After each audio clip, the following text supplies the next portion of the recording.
Seguinos en Instagram, @ecomedios.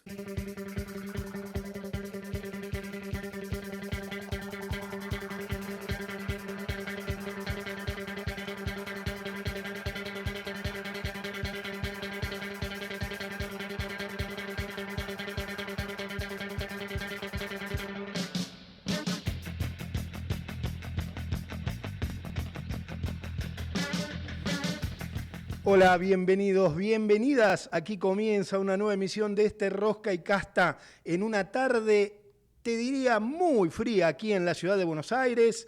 Le quiero agradecer, como siempre, a mi querida amiga, esa gran profesional, Guillermina Rizzo. Es un placer para nosotros venir después de ella. También hoy le quiero agradecer a nuestro productor ejecutivo, Javier Pensic, el nombre de este programa, Rosca y Casta, que fue una idea de él, que por supuesto a mí me gustó, que yo la compré, porque cada día estamos viendo más rosca y más casta en la política, en la economía, en la justicia.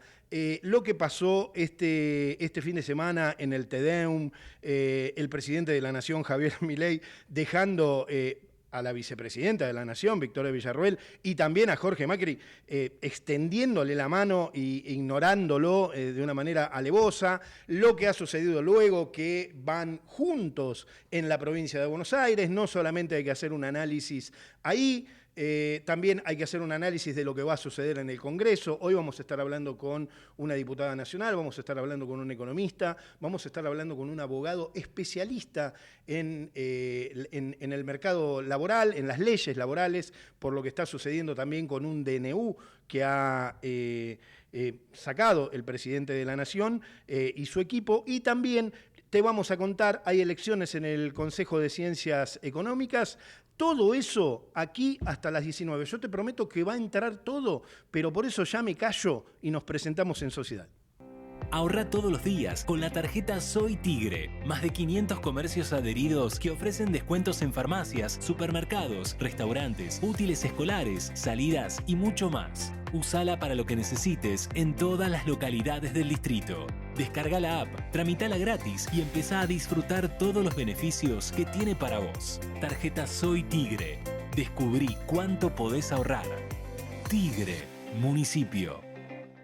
Tu seguridad es nuestra prioridad. Es por eso que decidimos intensificar la inversión en más cámaras, más patrulleros, más ojos en alerta. En Morón seguimos trabajando para que cada rincón de nuestra ciudad sea más seguro. Primero Morón, corazón del oeste. Seguro escuchaste de nosotros. Seguro escuchaste mucho de nosotros. Somos un río enorme y mucha costanera para caminar. Somos un mundo de sabores y muchos momentos para compartir. Somos cuna de campeones y mucha pasión por la celeste y blanca. Somos movimiento, creatividad y talento. Mucho talento. Rosario es mucho más. Somos PAE, líder global de energía. Ofrecemos productos y servicios a la industria y estaciones de servicio. Nuestra producción de petróleo y gas abastece al mercado local y al de exportación. Producimos combustibles de máxima calidad en la refinería más moderna de Sudamérica. Invertimos, innovamos, crecemos. Somos PAE, energía para la industria. En Agrosustentable creemos que una mejor agricultura es posible. Desde hace 10 años desarrollamos bioinsumos 100% orgánicos certificados para transformar el agro argentino. Con presencia en todo el país, llevamos la sustentabilidad al corazón del campo. Somos una empresa B que impulsa el cambio con innovación, impacto y compromiso. En Agrosustentable cultivamos el futuro. Ingresá en simulador.edenor.com y conoce cuánto consumen tus electrodomésticos. Cuida la energía. Sumate al cuidado del planeta. Edenor. Cuando cargas Infinia es un camino de ida, porque rinde más kilómetros por litro, para que puedas llegar más lejos. Te da más potencia y limpia tu motor, para que lo sientas siempre como nuevo. Infinia con tecnología Turbo Clean. Más potencia, más autonomía, más limpieza, para andar mejor. Legislatura porteña. Entérate de todo lo que estamos haciendo. Ingresá a legislatura.gov.ar para saber más. Nos une la ciudad. Están abiertas las inscripciones para la policía bonaerense. Si tenés entre 18 y 29 años y terminaste el secundario, súmate a la fuerza más grande del país. Formación y carrera profesional. Ingresá a gba.gov.ar y súmate a la fuerza. Te estamos esperando. Gobierno de la Provincia de Buenos Aires. En la ciudad, para evitar contagios en las aulas, vacuná a los chicos respetando el calendario de vacunación. Entrá a buenosaires.gov.ar/salud y conocé los vacunatorios o centros de salud más cercanos. Buenos Aires Ciudad. Movistar con todo es con Celu.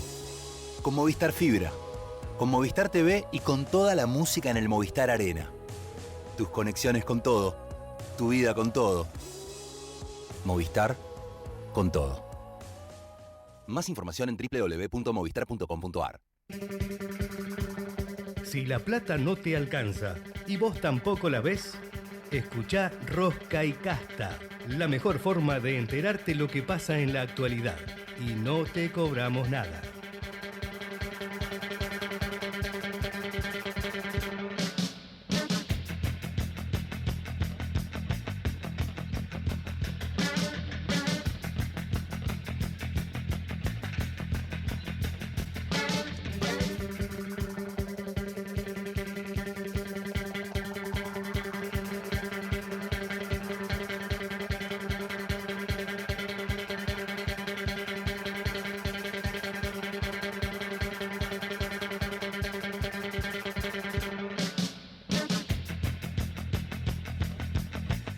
Ya estoy en comunicación con Ricardo Delgado, economista y presidente de la consultora analítica. Ricardo, buenas tardes. Sergio Rosso te saluda aquí en Rosca y Casta. ¿Cómo estás? ¿Qué tal, Sergio? ¿Cómo te va? Bien, un placer enorme hablar con vos como siempre. A ver, Ricardo, te queríamos consultar por algunas cuestiones que nos ayudes a entender, sobre todo a mí, a mis oyentes. ¿Qué implicancias concretas pueden tener la medida famosa a esta altura de la reparación histórica de los ahorros de los argentinos para el sistema financiero y para la economía en general, según tu mirada? Bueno, primero creo que es una medida que va en la dirección correcta para tratar de empezar a mover esos más de 200.000 millones de dólares que se estima los argentinos tenemos fuera del sistema, en una caja de seguridad, en colchón, en la alacena de la cocina, digamos, en cuentas no declaradas en el exterior, en los casos obviamente de mayores inversores o mayores ahorristas. Todos de alguna manera u otra, los que han tenido capacidad de ahorro en las últimas décadas, algún dólar tiene, y eso es lo que busca el gobierno, ¿no? Empezar a movilizarlo. A los fines prácticos, eso que es ahorro, digamos, el gobierno lo que ha hecho fue flexibilizar, si querés, digamos, la posibilidad de ingresar al sistema, básicamente a los bancos, también a las sociedades de bolsa, fondos que no han sido declarados, este tipo de fondos, para justamente crear nuevos depósitos, que esos nuevos depósitos creen nuevos créditos, nuevos préstamos, y de esa manera la rueda de la economía siga funcionando. Me parece importante que en ese sentido haya una modificación de los topes que tenían los bancos para una enorme cantidad de operaciones, desde las transferencias hasta los saldos a fin de mes, digamos, había una enorme cantidad de cuestiones que estaban desactualizadas, que le generaban a los bancos incluso una carga burocrática muy importante, digamos, ¿no? Porque tenían que informar a la AFIP, por ejemplo, transferencias superiores a $1 millón, se tenía que informar para básicamente no sé para qué, porque claro, básicamente la AFIP no hacía básicamente nada con esa información, pero bueno, y generaba toda una carga que hacía que obviamente el contribuyente o el cliente del banco, si tenía que transferir $1.200.000, no lo hacía por el banco, sino que lo hacía por afuera del sistema. Entonces, ese tipo de cosas me parece que son un buen comienzo, insisto, solamente un buen comienzo de una película que va a durar un tiempo prolongado. Ricardo, ahí, digamos, a ver, para ponerle alguna figura, los detractores te dicen que esto podría facilitar el lavado de dinero y el uso de fondos de orígenes ilícitos. ¿Cuál es tu mirada? Bueno, mi mirada creo que es una mirada entre ingenua e hipócrita, ¿no? Bien. Es suponer que todos los que de alguna manera en algún momento, a ver, pensemos, en las últimas décadas, ¿cuántos años de esas largas décadas se pudo comprar dólares de manera oficial, legal, y sin problemas? Prácticamente ninguno. Prácticamente ninguno. Entonces, ¿y cuántos años de todos esos años tuvimos déficit fiscal, altísima inflación, devaluaciones, inestabilidad macroeconómica, aumento de la pobreza, en muchos? Entonces, los argentinos, ¿qué hicimos? Bueno, protegernos, de la manera que supimos protegernos, que lo hicieron también otros países, el caso de Perú, por ejemplo. Claro. Entonces, digo, por supuesto que, y esta es una economía además muy informal, el 40% más o menos de la economía está en la informalidad. Y eso quiere decir que el 40% de la economía es una economía ilícita, que proviene de negocios espurios, como el narcotráfico, la trata. Yo creo que hay que ser, insisto, entre hipócrita e ingenuo. A veces pienso una cosa y a veces pienso otra, pero me parece que, por supuesto que digamos, todo ese tipo de actividades que son absolutamente ilegales, hay que sancionarlas con toda la fuerza de la ley, con la justicia, con las fuerzas de seguridad, y ojalá que, y por supuesto con la FIP, y por supuesto con el Banco Central. Pero justamente lo que hay que hacer es que la FIP no esté persiguiendo al comerciante de acá a la vuelta, que tiene un kiosco y que ha comprado $100, $200 por mes para defenderse, ni más ni menos. Para eso. Absolutamente. Estoy hablando con Ricardo Delgado, economista y presidente de la consultora analítica. A ver, y te pregunto desde el punto de vista económico, ¿te preocupa el mensaje, digamos, para aquellos que han cumplido con el tributo, que han pagado todo en tiempo y forma? ¿Crees que ahí puede haber un mensaje complicado o es esto que vos decís, bueno, mira, es una manera de protegerse en realidad? A ver, creo que sí, creo que es una manera de protegerse. Creo que el gobierno no ha hecho una buena comunicación para aquellos que mayoritariamente hemos pagado históricamente los impuestos, claro, digamos, pero que también hemos comprado dólares afuera, por fuera del sistema, con dinero ilícito, generado genuinamente. Mucha gente ganaba dinero blanco y no podía acceder al dólar y negreaba dinero blanco, pesos que se ganaban formalmente pasaban a la informalidad. Claro. Esa era la locura de la economía argentina. Entonces, me parece que el gobierno ahí debería haber enfatizado más. Yo tengo la impresión también que, digamos, todos de alguna manera tenemos alguna mancha, más gris, menos gris, pero que tiene que ver con la informalidad. Todos hemos pisado algún canal informal en algún momento de nuestra vida económica. Porque naturalmente ese fue el incentivo que le dieron a los argentinos estas largas décadas de desequilibrios macroeconómicos, ¿no? Ricardo, ¿y cómo tomás las declaraciones del gobernador de la provincia de Buenos Aires que los dólares del colchón seguirán bajo la mirada de ARBA? ¿Crees que eso, digamos, en términos también obviamente económico-financieros tiene, al ser la provincia de Buenos Aires tan grande, alguna incidencia o crees que no? Bueno, a ver, sí, tiene una incidencia. Claramente la provincia de Buenos Aires es el 35-38% claro, de la Argentina, del PBI de la Argentina proviene una parte significativa de la provincia de Buenos Aires. Creo que hay entre una vocación, digamos, desde la política genuina, uno puede, digamos, interpretarla desde otro lugar, pero me parece que hay también una necesidad fiscal de parte de la provincia de Buenos Aires, porque si uno, digamos, lleva al banco dólares que no fueron, digamos, declarados en su momento, dentro de esta lógica, que todavía va a faltar todo esto, porque falta el proyecto de ley, falta ver si se sanciona la ley, hay que ver qué dice el Banco Central, con qué circulares va saliendo para empezar a justamente ordenar el camino. Bueno, digo, si esos dólares ingresan a un contribuyente que tiene domicilio en la provincia de Buenos Aires, se le cobren ingresos brutos, 3%. Claro. ¿Se entiende? Entonces, no es menor el tema. Hay una necesidad fiscal también de la provincia de Buenos Aires.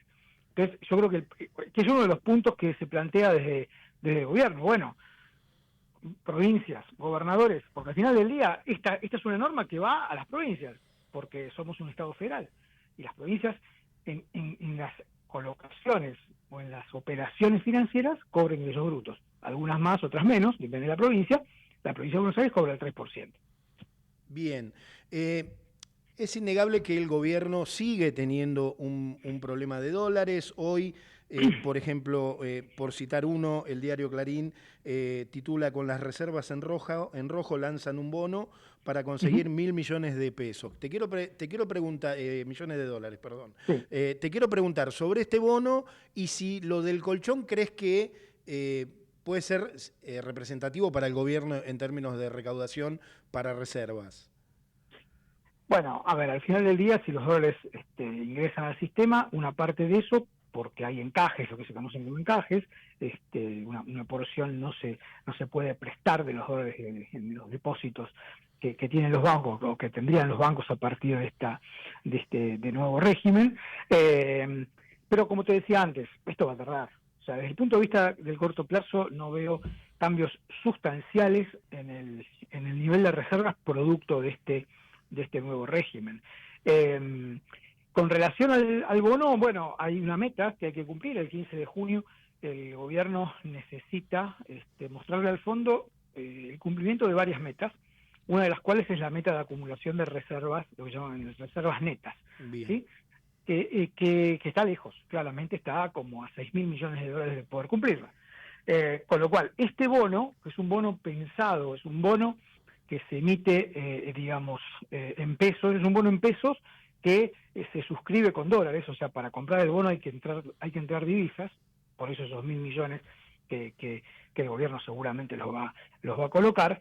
Está pensado básicamente para los fondos externos, básicamente para los grandes fondos de inversión de los Estados Unidos, fundamentalmente.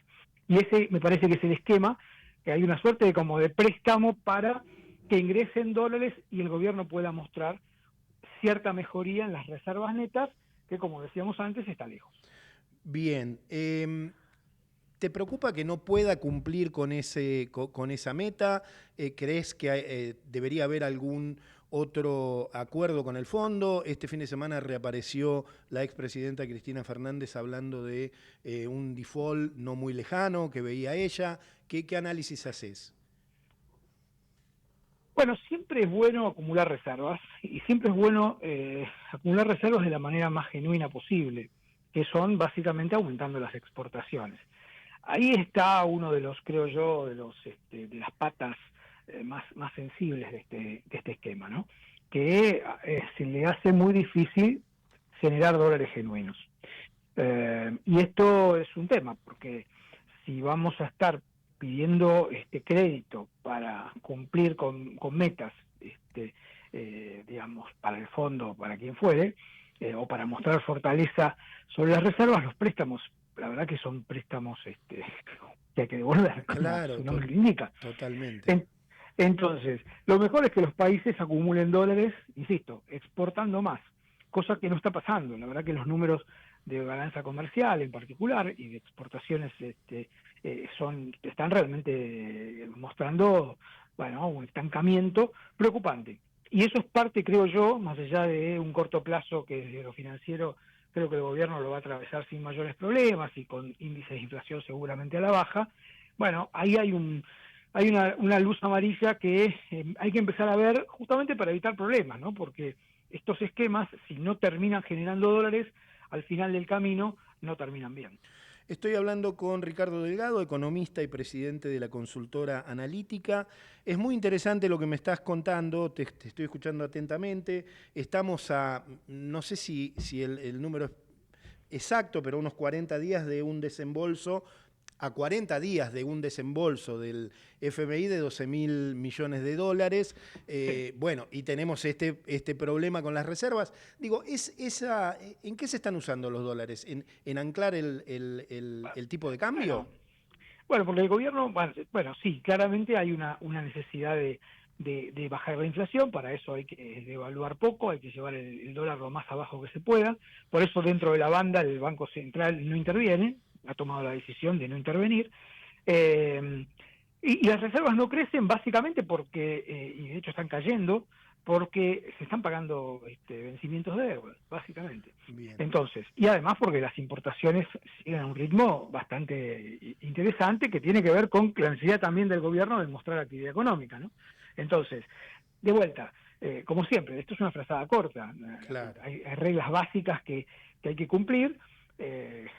Si no tenés dólares, o no tenés dólares suficientes, tenés que tomar algunas medidas que no son agradables y que el gobierno no quiere tomar, obviamente, devaluar, ya que no lo va a hacer, comprar dólares dentro de la banda o dentro de la banda de flotación implica tener un dólar más alto y eso te lleva a los precios, no es que te lo lleva mucho más arriba, pero que te dificulta la baja de inflación, que el gobierno quiere mostrar como su logro principal, ¿no? Entonces, tenés que tomar decisiones todo el tiempo y yo creo que el gobierno decidió mostrar una inflación que empiece con 1, lo más probable a partir del mes próximo, del mes de junio, que empiece con un número 1 adelante, seguramente un 1 largo, un 1 más cercano al 2, pero un 1 al fin, y llegar a las elecciones en esa lógica.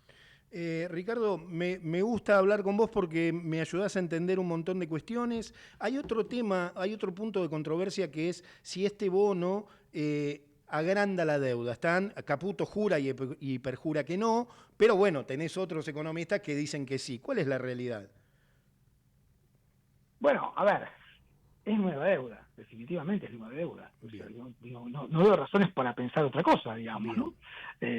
No es que se está reemplazando deuda vieja por deuda nueva, digamos, ¿no? Se está yendo a los mercados y eso aumenta el endeudamiento, digamos. Esto es bastante claro, me parece a mí. Bien, te voy a hacer la última, agradeciéndote mucho tu tiempo. ¿Cómo ves la quita de aranceles que determinó el gobierno a los celulares y lo que está pasando en Tierra del Fuego? Bueno, eso es parte de los temas estructurales que la Argentina tiene que resolver, ¿no? Yo creo que digamos, hay que pensar el régimen de la isla con una lógica del siglo XXI.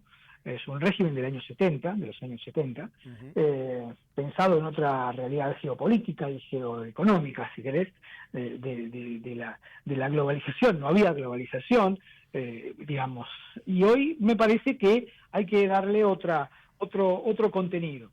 Y eso hay que hacerlo de manera gradual, hay que hacerlo, planificándolo. No, me parece que de la noche a la mañana estos cambios no son buenos porque finalmente parecen tirar por la borda todo lo que se hizo. Hay que pensar que en Tierra del Fuego, trabajan cientos de miles de personas, es una isla que se ha poblado justamente por la existencia del propio régimen. Las condiciones no son las más favorables para vivir allí, y si no existe algún esquema de incentivo para producir y trabajar allí, va a ser complejo. Dicho esto, me parece que también hay que pensar en el consumidor. Entonces, también es cierto que los precios de la electrónica en general, de los celulares y de la electrónica y de los electrodomésticos en la Argentina han estado bastante más altos, mucho más altos, de los estándares internacionales. Y ahí hay cuestiones de impuestos. El gobierno bajó impuestos y eso lo favorece, le da a la isla la posibilidad de acceder también a los productos al sistema de courier, digamos, ¿no? De envío a domicilio, digamos, si querés, como se está haciendo en muchas plataformas. Entonces, hay que ver. Me parece bien esta prórroga que se encontró para por lo menos suspender despidos de acá a fin de año, y yo creo que es importante ahora empezar a conocer números, más allá del costo fiscal, que tiene costo fiscal, sin duda tiene costo fiscal.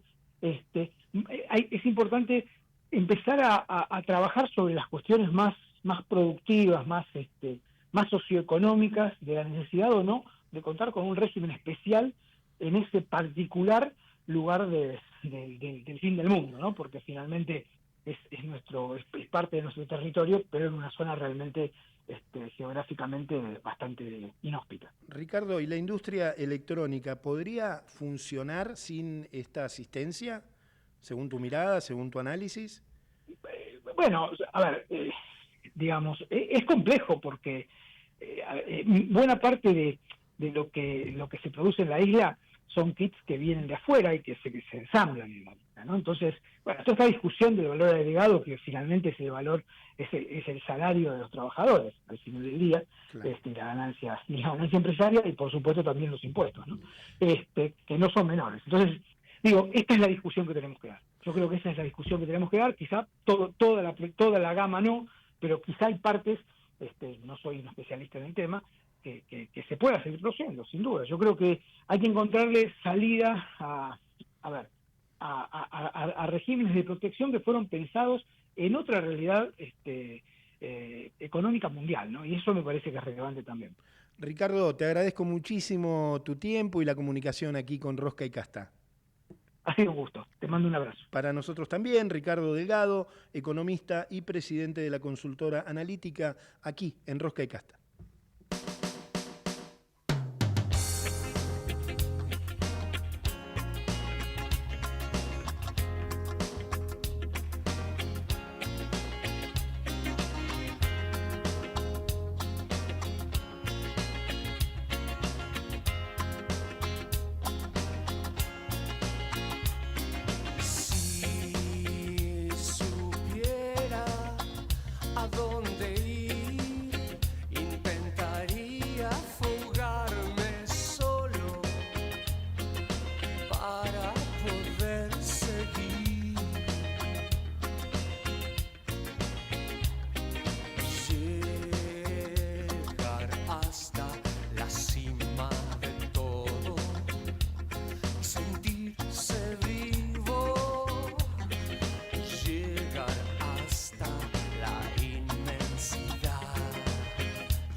Te espera, elegí las clases que quieras.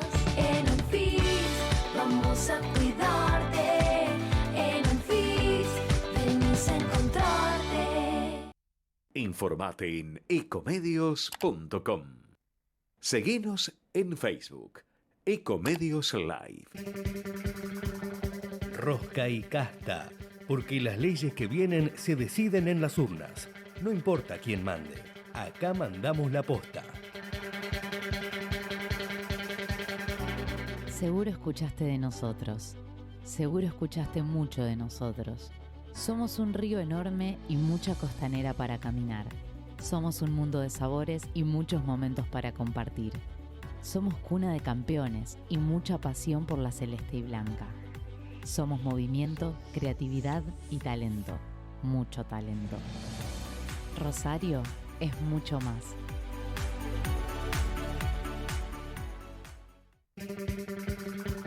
el espacio de Matías Bonelli, un oasis de realismo e información económica en medio del desierto de la desinformación. ¿Necesitas retirar efectivo? Busca tu Provincia Net Pagos más cercano y hacelo en el momento, sin vueltas, rápido y seguro. Conoce más en provincianet.com.ar. Provincia Net Pagos, una empresa de Provincia Servicios Financieros. Y ya estoy en comunicación con Matías Bonelli. Bienvenido, Matías, ¿cómo estás? Sergio, ¿cómo va? Bien. ¿Cómo estás vos? ¿Todo en orden? Bien, bien, muy bien. Bueno, suerte, sí. me alegro mucho de escucharte. Bueno, mira, hoy nos vamos a ir al mundo de los números, Dale. sobre todo de la inflación, que hace rato venimos mencionando cómo la inflación, junto con el dólar, son dos de los puntales, digamos, de todo lo que tiene que ver con el discurso oficial, ¿no?, del presidente Javier Milei. Hay una suerte de intención o de, ¿cómo se puede decir?, o de perspectiva de que la inflación vuelva a bajar durante este mes, durante mayo, y hay algunos informes que están marcando a la tercera semana de mayo, es decir, la semana pasada, en torno del 0%. Puede sonar chiquito, ¿no? Me parece la mesa de, no me acuerdo de dónde, ¿te acordás? Claro. Sí. Es un poquito parecido a eso, pero digo, hace bastante que no había una inflación en cero. No va a ser cero redondo, será, 0,1, 0,2 para la tercera semana, para redondear el mes en un 2%, que para lo que veníamos viendo, que eran un par de meses anteriores, en crecimiento, claro, es importante. Lo que todavía no está claro es cuánto puede durar esta tendencia. Según el gobierno va a seguir así, y a partir de esto iríamos a lo que quiere el gobierno en realidad, que es que la inflación sea de 1 y algo. Bien. ¿No? 1,8, 1,9, lo que sea, cosa que no va a ocurrir en este mes. Había también algunas expectativas de que esto ocurriera en mayo. Algunos dicen que podría ser en junio, julio. El problema es que hubo aumentos de colectivos, claro, sobre todo en lo que es la zona del AMBA, que tiene en algunos casos mayor peso a la hora de tomar la inflación nacional. Y también está el tema de los ajustes de los subsidios a las boletas de algunos servicios, sobre todo en algunas zonas, ¿no? Claro. No para todos, pero algunas zonas que tenían subsidio, sobre todo zonas de mejor poder adquisitivo, donde se supone que hay mejor poder adquisitivo, se quitó el subsidio, con los que las tarifas se van a ver incrementadas también. A partir de eso, habrá que ver cómo hace el gobierno para que la inflación sea de 1 y pico, ¿no? Lo que sí viene más o menos tranquilo es alimentos, por lo menos no es que está teniendo aumentos tan fuertes, más allá de que el mes pasado volvió a ser uno de los que más se incrementó. Pero bueno, las expectativas, insisto, estamos jugando siempre a lo mismo. Me vas a acordar a la última parte del gobierno de Alberto Fernández, con Massa como ministro de Economía también, ¿no? Donde jugábamos siempre a ver, en ese momento estábamos a ver cuándo bajaba de las 2 cifras. Claro. Ahora estamos viendo a ver cuándo baja del 2%, ¿no? Siempre estamos con esas cuentas nosotros. Matías, yo estoy muy de acuerdo con tu análisis, con lo que decís, porque el gobierno obviamente está haciendo una jugada fuerte de cara a las elecciones en la provincia y en cara a las elecciones de octubre. Después también comparto lo que decís vos, bueno, después hay que ver después de las elecciones qué sucede, ¿no? Con todo. Totalmente, sí, totalmente, y lo que el gobierno insiste en que no va a haber devaluación, por ejemplo, que eso sí sería un golpe para la inflación, sobre todo en algunos rubros, en algunos segmentos, pero la idea ahora es mantener la mayor tranquilidad de acá a octubre, de acá a las elecciones, y volvemos a lo mismo. La inflación para el gobierno es una de las 2 o 3, yo te diría, armas fundamentales, porque en el medio también lo que tenemos es, cosa que ya mencionamos varias veces, salarios que no se acomodan al mismo nivel que la inflación, sino que van corriendo por detrás como siempre. Entonces, claro, al haber menor poder adquisitivo, también lo que pasa en algunos casos es que se da una baja del consumo, más allá de que en algunos casos y en algunos segmentos hay cierta recuperación de la actividad, en otros no se ve tanto. Matías, impecable como siempre tu análisis. Muchas gracias, Sergio. Matías Bonelli, nuestro especialista en economía y en política, lo escuchaste aquí en Rosca y Casta. ¿Necesitas retirar efectivo? Busca tu Provincia Net Pagos más cercano y hacelo en el momento, sin vueltas, rápido y seguro. Conoce más en provincianet.com.ar. Provincia Net Pagos, una empresa de Provincia Servicios Financieros.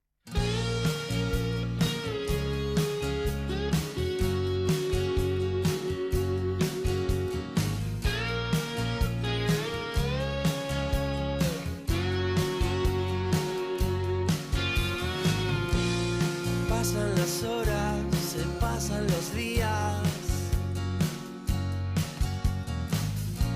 las noches excesos que corren de más, de amores ajenos que no ponen freno, historias pasadas que no hay que olvidar.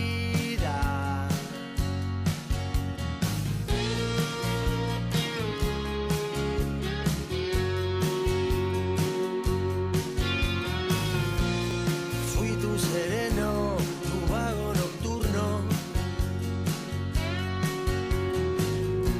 tus ojos en fuego se quieren vengar, tus vicios los míos, tu sexo y mi sexo, hoy mi pasado me vuelve a atrapar.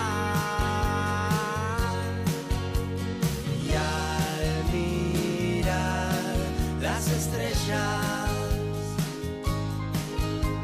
siento que ya se fue.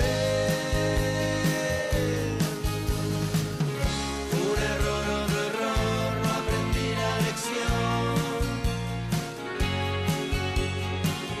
Por volar te perdí, nos perdimos los dos. Y por eso desde lejos siento que te vas. Yo siento que te vas. Pasan las horas, dice Guasones, aquí en la tarde de Ecomedios, y yo ya estoy en comunicación con el doctor Lucas Batistón, abogado, especialista en Derecho Laboral. Doctor, buenas tardes. Sergio Rosso lo saluda aquí en Rosca y Casta. ¿Cómo está usted? ¿Qué tal? Buenas tardes, ¿cómo estás? Bien, muy bien, un placer hablar con usted. Queríamos, doctor, consultarle sobre algunos aspectos legales, que usted nos ayude a entender o que nos explique de qué se trata este nuevo DNU del gobierno, qué implicancias legales tiene que el gobierno haya ampliado por decreto las actividades consideradas esenciales, según su mirada. Bueno, a ver, la primera implicancia de lo que está haciendo es limitando el ejercicio del derecho de huelga, ¿no? Eso Bien. Es obvio. Y en realidad el decreto este es una reedición casi textual del decreto de necesidad de urgencia 7023, que ustedes recordarán está suspendido por la Justicia Nacional del Trabajo desde enero del 24, ¿sí? Bien. Es el primer decreto que sacó Milei cuando quiso hacer la primera reforma laboral, que era mucho más ambiciosa que la que se terminó aprobando 7 meses más tarde, y esto que sale ahora es una reproducción de un artículo que ya contenía ese decreto anterior. Bien, ¿qué diferencia, a ver, digo, pensando en mis oyentes, pensando en mí también, qué diferencia jurídica hay entre actividad esencial y actividad de importancia trascendental? ¿Solamente es técnico o hay alguna, en los hechos hay alguna diferencia? Mira, es una muy buena pregunta, pero voy primero un paso para atrás, que es explicar qué es el derecho de huelga. Perfecto, que genial. es algo que uno lo tiene muy incorporado en el conocimiento común de la sociedad, pero hay que entender lo siguiente: el derecho de huelga tiene una particularidad muy importante, que es un derecho que otorga la posibilidad de generar un daño a otro, ¿sí? O sea, y lo bajo un poco más el concepto, es si bien existe un principio jurídico que rige, diría, a nivel mundial, que es que hay un deber de no dañar al otro, y de que quien genera un daño tiene la obligación de resarcirlo, ¿no? Eso como concepto genérico. El derecho de huelga tiene la particularidad de que autoriza, justamente por la particularidad, valga la redundancia, que tienen las relaciones de trabajo, autoriza, en este caso, a un colectivo que es el de trabajadores, que se considera como hiposuficiente, es decir, que tiene un poder de negociación menor al del empleador, autoriza a ejercer la huelga generando un daño del empleador. ¿Cómo se genera este daño? Bueno, absteniendo o reteniendo la fuerza de trabajo, ¿no? Entonces, este derecho de huelga que en nuestra Constitución tiene una regulación específica en el artículo 14 bis, lo que hace este decreto es, de alguna manera, encorsetarlo, ¿no? Entonces, antes de la reforma no existía una regulación específica o tan específica del derecho de huelga, sí existía el mismo artículo 24 de la ley 25877, que es el que está reformando a través del decreto, pero lo que decía es que en lo que se consideraban servicios esenciales, que era una denominación, una enumeración taxativa que hacía la ley, y hablaba de la salud y de los del servicio de provisión de energía eléctrica, o sea, era muy acotado, decía que los servicios esenciales se tenía que mantener una prestación mínima y que las partes tenían que acordar esa prestación mínima, ¿no?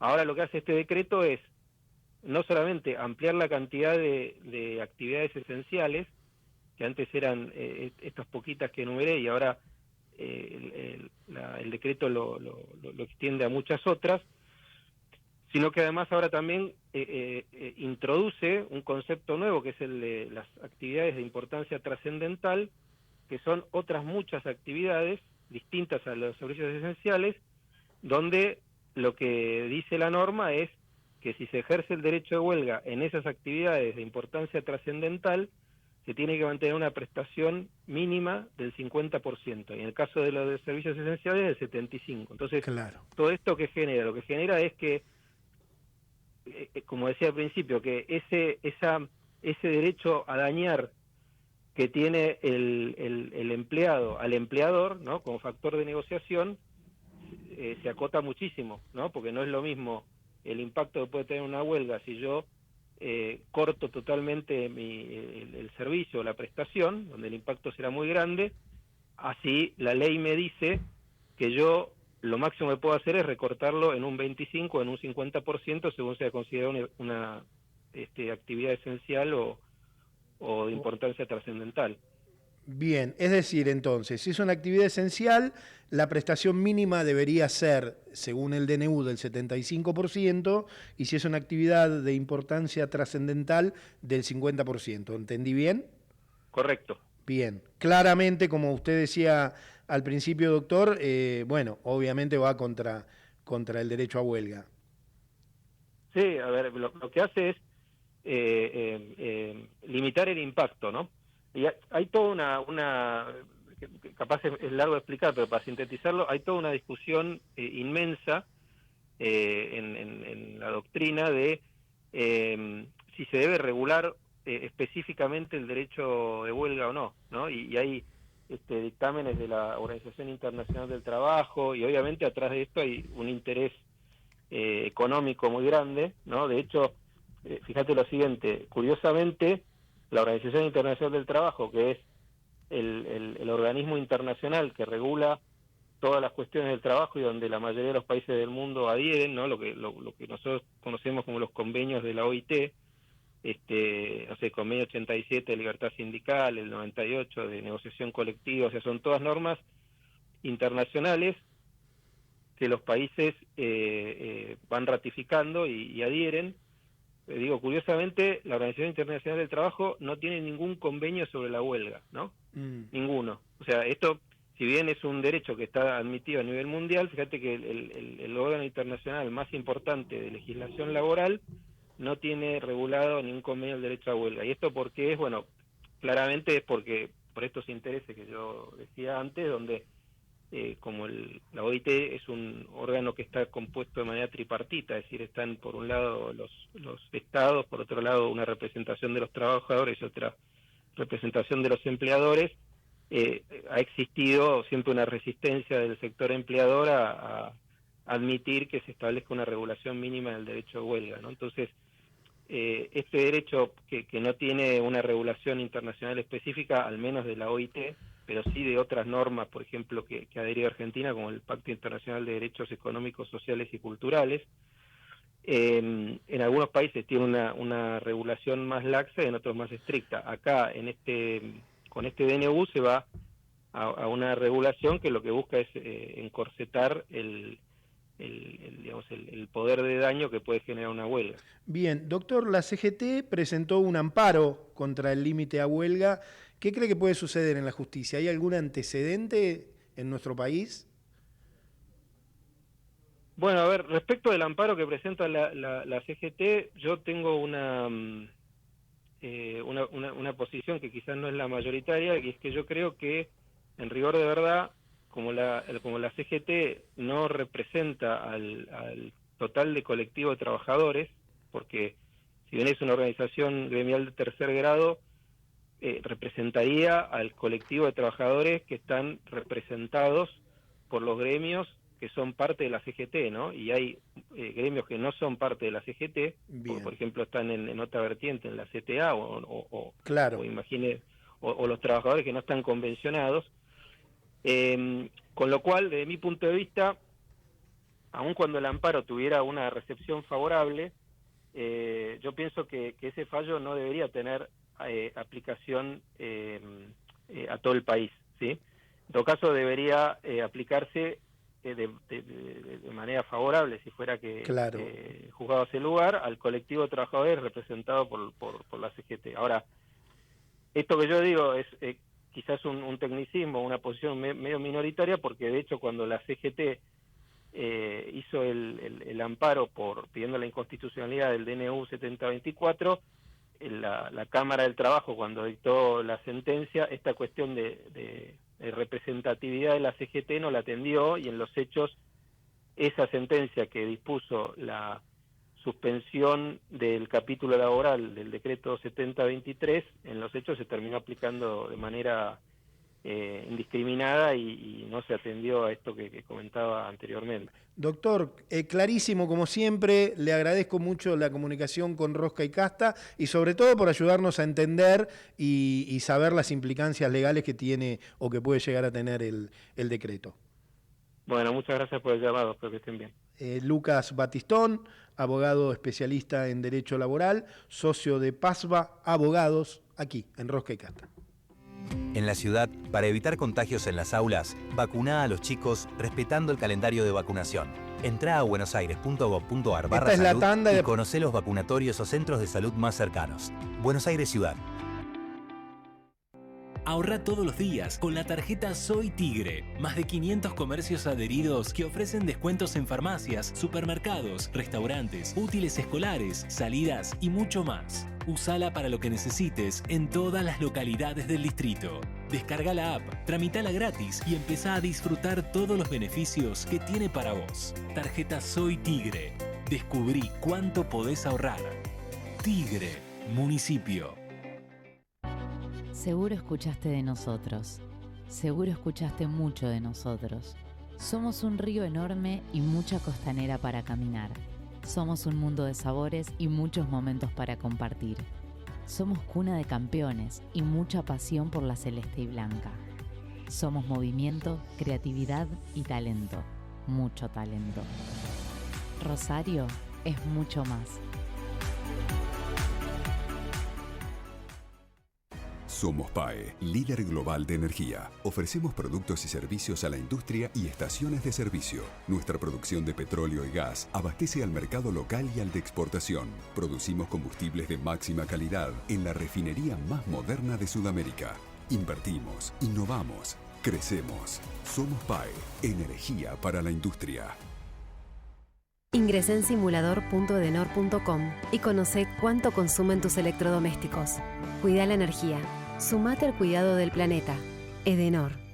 Legislatura porteña. Entérate de todo lo que estamos haciendo. Ingresá a legislatura.gov.ar para saber más. Nos une la ciudad.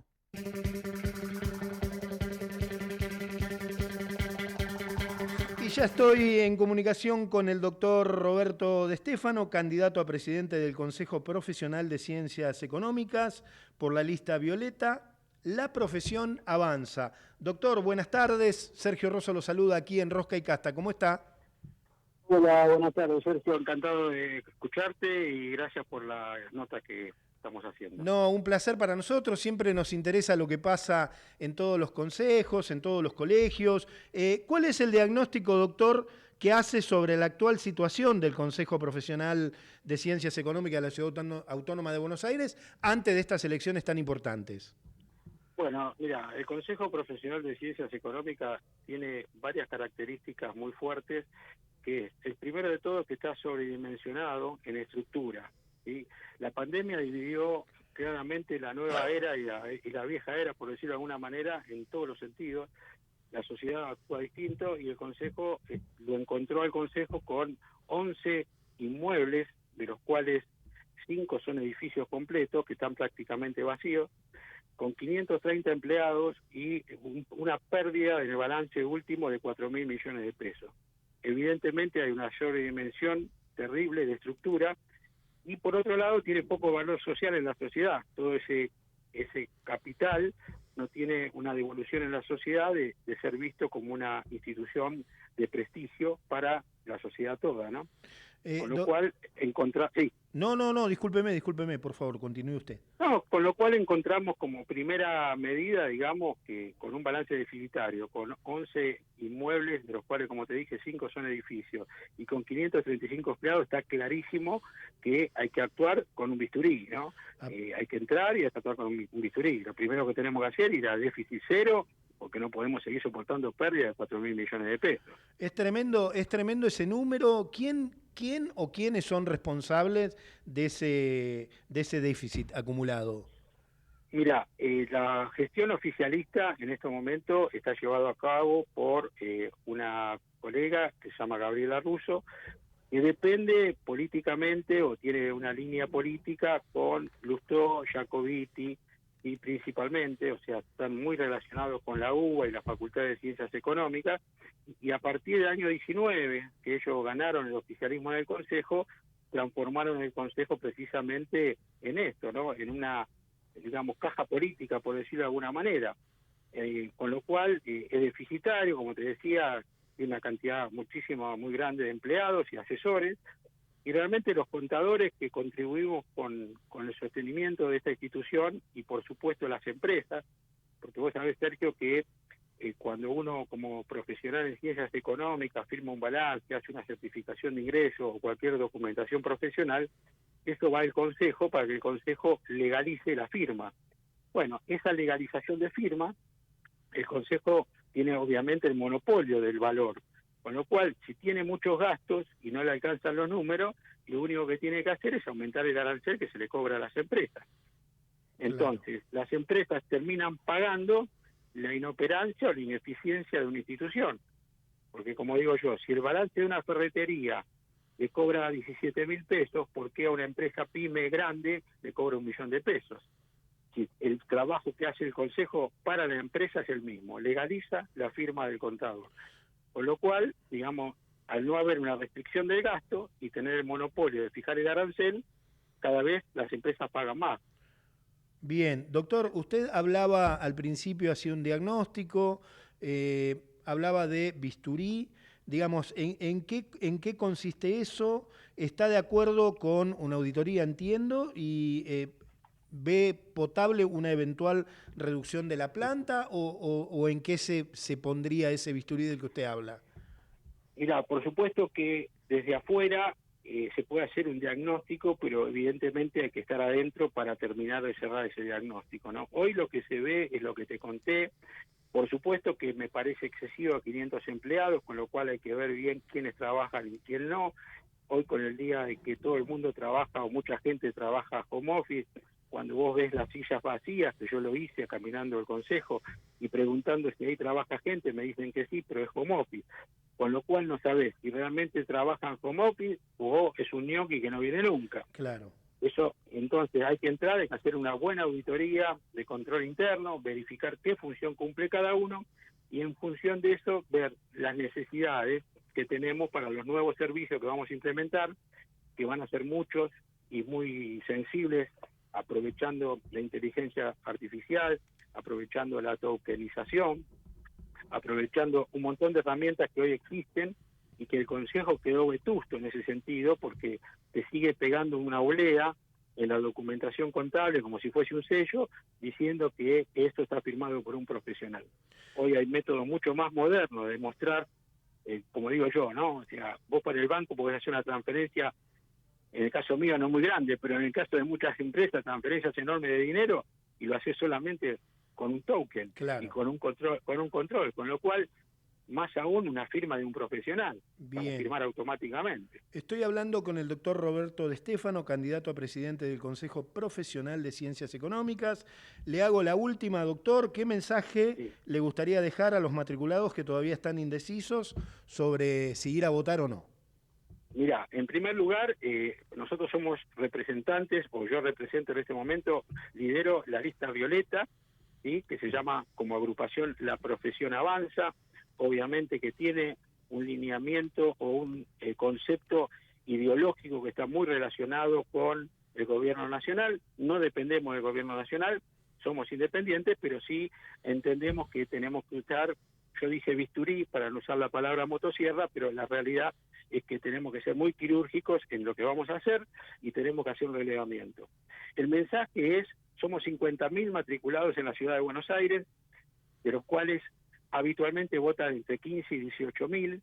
Lo primero es llamar a todos los colegas que están con matrícula al día en condiciones de votar, que vayan y voten, que participen, porque es la única manera de poder cambiar la realidad. Si no, los aparatos, como lo conté al principio, siempre logran la permanencia en el poder. Entonces, que vayan a votar los que no van a votar habitualmente.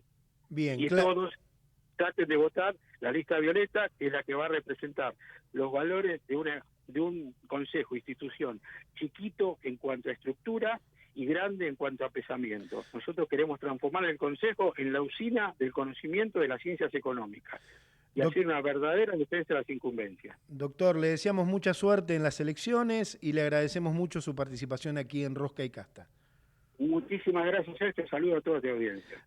Aquí hablé con el doctor Roberto Di Stefano, candidato a presidente del Consejo Profesional de Ciencias Económicas por la lista violeta.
Dice la 25, solo voy y yo ya me estoy yendo.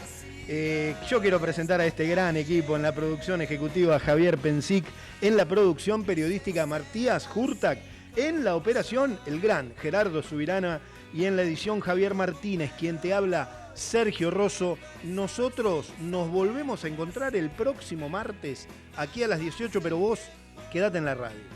Yo sé lo que te digo, quédate en la radio. Ya llega Enrique Sebach con un Zoom sobre la economía. Chau.